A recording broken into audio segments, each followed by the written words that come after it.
Hello and welcome back to John's Tropical Paradise.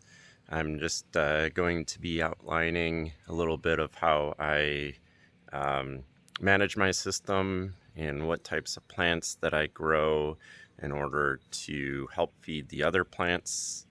There are some things that you can grow in order to help shade out and also chop back and feed, give more nutrients to the other plants.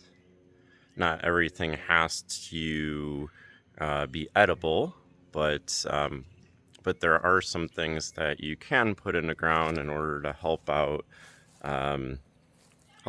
other trees around you. Some of them do need a little bit of shade, so you can plant some of these fast-growing shrubs around. Let me outline a couple of them. All right, so here I have Mexican sunflower.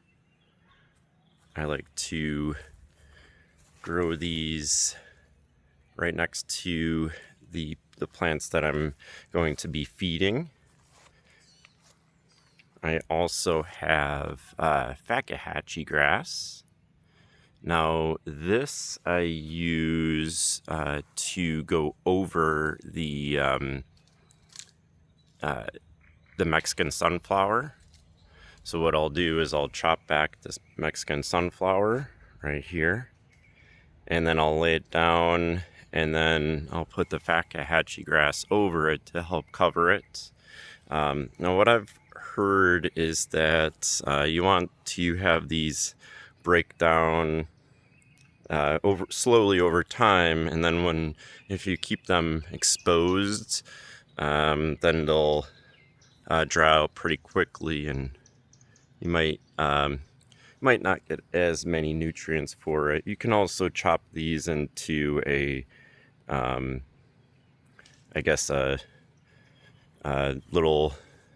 little sticks, or use it as a kind of like a tea or a compost tea. And then another thing that I do is I have a bunch of this Biden's alba that's popping up. Now it's right at the stage where I guess they're starting to get those little needle things, and they're not the funnest to I guess pick out of your dog's hair, because they are very sticky. So I do let my dog roam around here, so she is going through some of these and picking up the stickers. So that's usually around the time that I know that I have to start cleaning up a little bit. I'm also going to mow this path,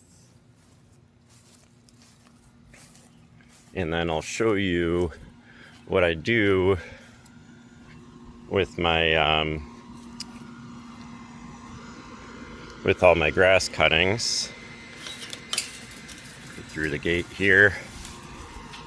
The AC is on right here. So what I do is I put my grass cuttings into a pile.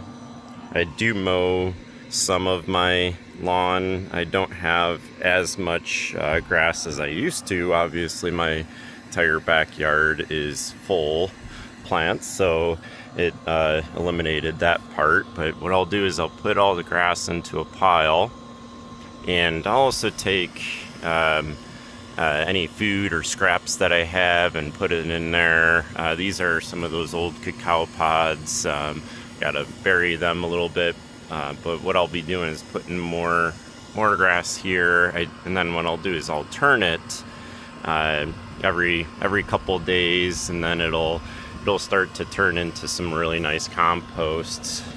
I also get some chicken manure from my neighbor, so I'll be mixing that in with the grass, and probably some sticks and leaves and stuff, whatever I am able to get through. here's some more of the Mexican sunflower I'll be cutting back. This one is pretty large. I usually at about this stage, that's where I like to cut it back. You can see they have these really nice large leaves, and this is also comparable to chicken manure. So if you have chickens, you can use that, or you can get some Mexican sunflower and try to use that as your compost. It will be very comparable to chicken manure. I heard pound per pound, it's very comparable. I don't know the exact ratios. Not exactly a botanist or any of that, but this is another thing I'll have to chop back. This is my Rake palm. It's starting to die back from the larger ones, but you can see down here the shoots are popping back up. I also have, before I get into my chop and drop, gotta get through here. These are, I believe it's cucurbits or tindora. I got a bunch of these popping up on here.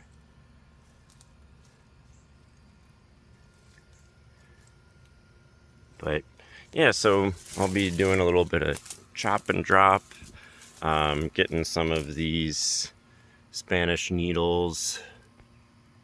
Can't focus on it. Spanish needles out of there so my dog can roam around free. And then also open up some of the sunlight so that some of my trees that do need the sunlight can get them. When you start to get too shaded out, it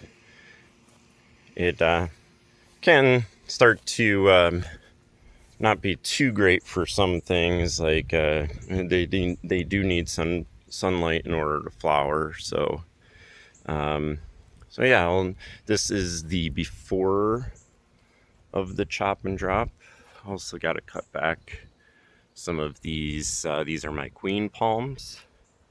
I don't really outline too many of my palm trees, but they have been on my property since I moved in here. They're part of my food forests. You can see there's a new flower or bloom. The bees are always all over it.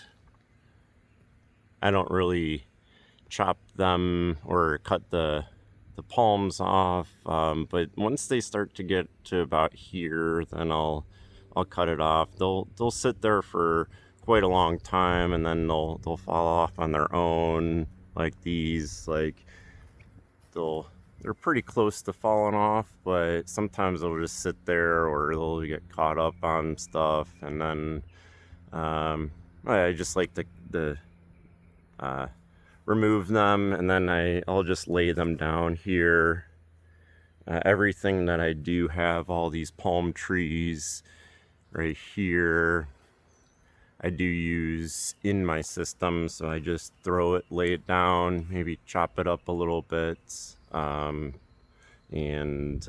yeah, so I do use those in my system. There's always some butterflies flying around. I wish you can see the amount of butterflies that visit throughout the day. It's so hard to really capture because they are always moving around, getting to all the flowers. This is called Wedelia. It's starting to pop up and look really nice, but some people will consider it a invasive weed. Sometimes I'll cut it back just a little bit when it starts to get a little bit out of control, but you can plant stuff in it. It's not like it's too bad, but it might be draining some of the other nutrients away. But I like to use that in my ground cover. And then here is some of what I do with some of my extra palm fronds. I'll throw it in here. This was a low area, so I'm just trying to build up the soil, throw some of my own type of mulch here, and it'll take a while to break down, but I've been doing this for a couple years in this area, and now I get no more standing water. So that is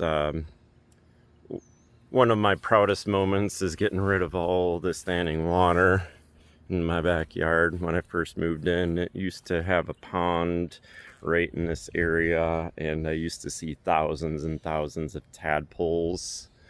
Now I've built up this area, and right here, I can already tell that my side is larger or higher than the outside. It used to be the same level, but since I've been building up the soil, it's starting to come back, or not starting to come back, starting to fill in and build more soil. So yeah, that's what I'm going to be focusing on, is a little bit of chop and drop, and I'm just wanted to outline some of the plants before I take them and cut them back. Again, here's my Fakahatchee grass. This is a native grass. This is the dwarf one, and then this is the regular one. You can obviously see the differences between the two.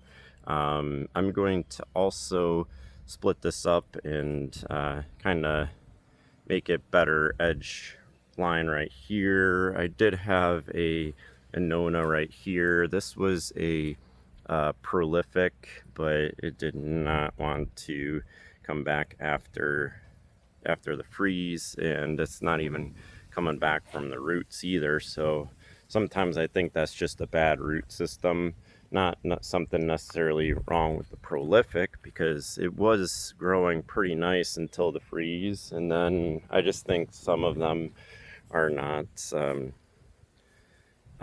a great rootstock.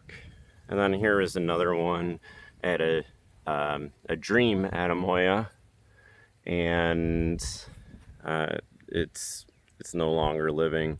I don't even think it's coming back from the rootstock either, so I think it was on a bad rootstock. So sometimes you just got to keep on trying, and if you can grow your own seeds, and if it grows through the winter, then you can graft onto it, because you know that's a good rootstock. But yeah, so you'll see a little bit of this less full in this area, and I'll have to do a part 2 of what it looks like when I'm done with this. There's always a lot growing, so I just wanted to stay on top of it, cut back some of the things that I don't need, help some of the plants that need a little bit more light. There are a lot of shoots popping up, so I'm gonna try to take a leader and have one of them pop up. I don't really want it to try to compete with a bunch of shoots on one plant, especially when I want it to grow up and fill in. This was my largest ice cream bean, so I'm just gonna do a little bit of cutting back.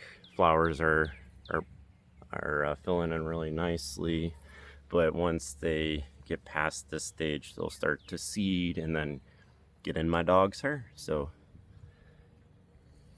are some of the ones. These are the Spanish needles part of it.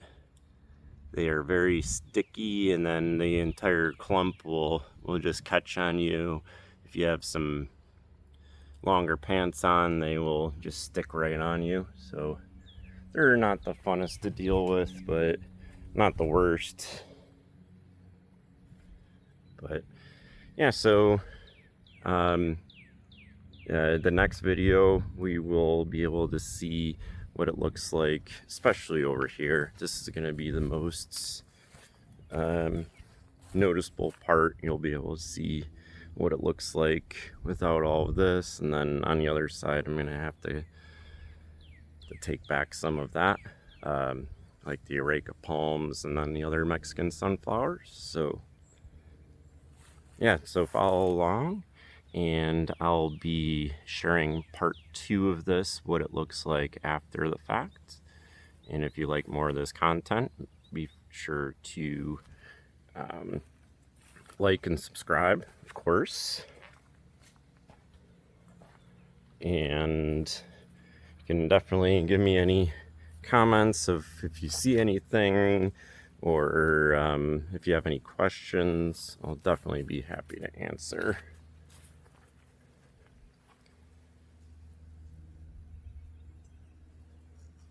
Okay, so thanks for checking on the progress before I go into a chop and drop. And that's a little guy. And yeah, I always get distracted by the wildlife. I won't be chopping back any of these flowers, but maybe a little bit of this Royal Poinciana. It's got a bunch of shoots coming off of it. I just want 1 liter.